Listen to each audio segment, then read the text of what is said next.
Hello my soul family, कैसे हो आप सब। मेरी सभी सोल फैमिली को जय श्री राम, जय नीम करोली बाबा। तो मैं अपनी सोल फैमिली से आज बात करना चाहूँगी इस टॉपिक पे कि देखिए, आप ईश्वर के अच्छे बच्चे कैसे बनते हो और ईश्वर को पाना है तो क्या करना है, ऐसा क्या करें कि आप ईश्वर को पा सको। तो पहली बात तो देखो, जब आप अगर ईश्वर को पाना चाहते हैं तो आपको बच्चा बनना पड़ेगा। और बच्चा कैसे बनना पड़ेगा, आप सोचिए ज़रा कि एक छोटा बच्चा जब होता है, आप ही का बच्चा मान लीजिए कि जिसके बच्चे हैं, यही मान लीजिए एग्जाम्पल के तौर पे कि देखिए, जब बच्चा होता है तो बच्चे को क्या पता, उसको ये भी नहीं पता होता कि उसके माँ बाप कौन है। वो तो बताया जाता है ना, बताया जाता है कि ये तुम्हारे पापा हैं मम्मी, वरना बच्चा एकदम निर्छल होता है, उसको किसी से ईर्ष्या द्वेष कुछ नहीं होती, एकदम मतलब एकदम प्योर होता है वो बच्चा। इतना ही प्योर कि सोचिए, उस बच्चे को अगर भूख लगती है तो हल्का सा रोता है और माँ समझ जाती है। इंटेंशन बच्चे की समझती है ना, माँ समझ जाती है। तो क्या होता है कि वो माँ बच्चे को दूध पिला देती है, मान लो थोड़ा और बड़ा है 1 डेढ़ साल का, तो उसको खाना खिला देती है।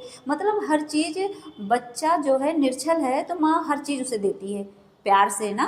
तो दूसरी बात यह है कि जब बच्चा बोल नहीं पाता है, अपनी मम्मी को ढंग से मम्मी भी नहीं बोल पाता, सोचिए कितना इतना ज़्यादा प्योर है कि मम्मी भी नहीं बोल पा रहा, माँ माँ कर रहा है, पापा कर रहा है। लेकिन सोचो, उस प्यार को माँ बाप समझ रहे हैं, उस बच्चे के प्यार को क्यों समझ रहे हैं, क्योंकि वो प्योर हार्ट है, ना कि उसके अंदर छल कपट है। बस ऐसे ही अगर हमें ईश्वर को पाना है तो इतना ही प्योर बनना पड़ता है। अगर इतना प्योर आप नहीं है तो आपकी भक्ति बेकार है। आप भक्ति अगर कर रहे हो ना तो इतना ज़्यादा प्योर बनना ही पड़ता है, क्योंकि जब आप ऐसे बनते हो तो आपको किसी किताबी ज्ञान की ज़रूरत ही नहीं पड़ती। नहीं पढ़नी है आपको संस्कृत भाषा, नहीं पढ़ना, आप किसी का कोई भी पाठ नहीं जानते। बस आप उस पा के बदले, माँ के बदले सिर्फ राम बोलिए, राम। आप राम बोल देंगे ना, आप ओम बोल देंगे तो आपसे ईश्वर खुश हो जाएंगे।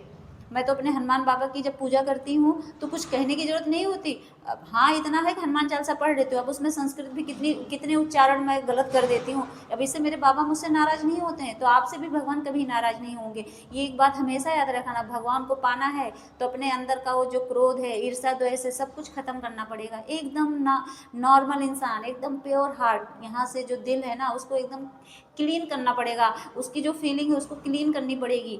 जैसे होता है नहीं, जब किसी चीज़ में जब ऑलरेडी पहले से कुछ भरा हुआ पड़ा होता है तो उसको खाली करना पड़ता है। जब खाली नहीं करोगे तो कैसे भरोगे उसमें। जैसे मान लीजिए बाल्टी है, उसमें पानी भरा है, जब अगर मान लीजिए उसमें ताज़ा पानी भरना है तो जब आप उसको गंदे पानी को, बासी पानी को नहीं निकालोगे तो कैसे वो भरोगे पानी। साफ पानी भरना है ना। तो ऐसे ही जब तक हम अपने अंदर की नेगेटिविटी और गंदे विचारों को, ईर्ष्या द्वेष को, इन सब चीज़ों को, लोभ मोह को, ये सब चीज़ों को नहीं खत्म करेंगे तब तक हमारे अंदर पॉजिटिविटी नहीं आती है। अब उस पॉजिटिविटी के लिए क्या, ईश्वर की भक्ति। अब वो खाली करने का तरीका तो वहाँ तो बाल्टी पलट दिया और कचरा गया, मतलब गंदा पानी गया। लेकिन हम अपने अंदर का तो ऐसा तो नहीं तुरंत पलट देंगे।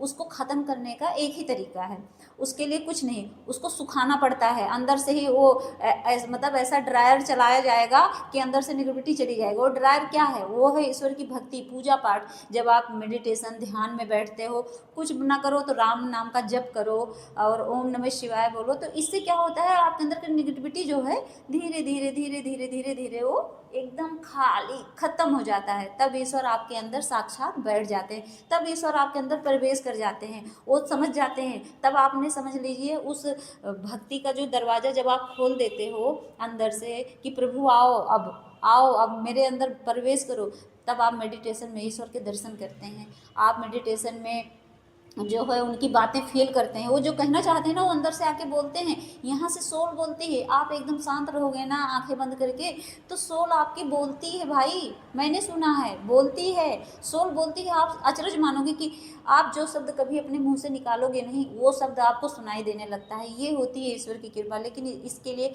बच्चा बनना पड़ता है। मैं तो अपने हनुमान बाबा की बच्ची बन चुकी हूँ, उन्होंने मुझे उठा लिया है अपनी गोद में, उठा लिया है। जय श्री राम, जय नीम करोली बाबा।